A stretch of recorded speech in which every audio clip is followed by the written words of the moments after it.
In today's video, I am going to teach you how to create an Activecampaign account.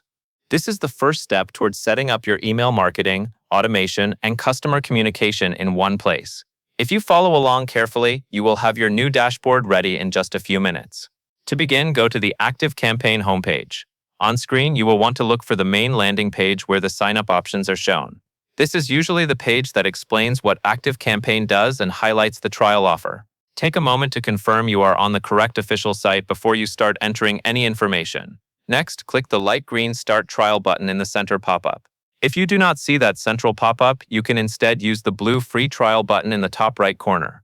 This button is the gateway to the account setup flow, so it is important to select the trial option rather than a different link like Help or Pricing. When you click it, the page should move forward to the sign-up form. After you choose the trial button, enter your email address in the input field that appears.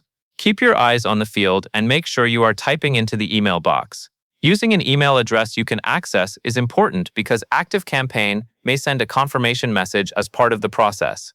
Once the email is entered, take a brief moment to review it visually for accuracy, since email addresses are very easy to mistype.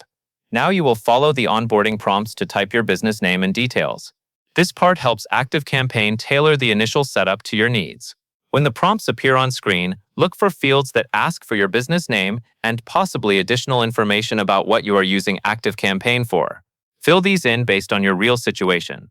If you are not sure about a detail, choose the option that most closely matches your current business because you can often adjust settings later. As you complete the onboarding, you may notice that the questions are designed to guide you step by step toward getting to your dashboard. This is normal, and it is also why the process feels faster than starting everything from scratch. Just keep moving through each prompt in order, entering the requested information when prompted. Finally, set your account password to open your new dashboard.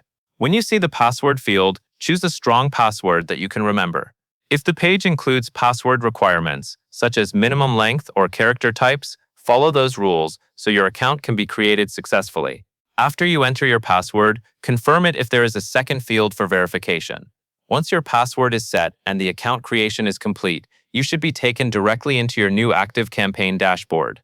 At this point, you can begin the next phase of setup, such as adding contacts, creating campaigns, or setting up automation workflows. That is it. That covers everything you need to know, and that is all there is to it.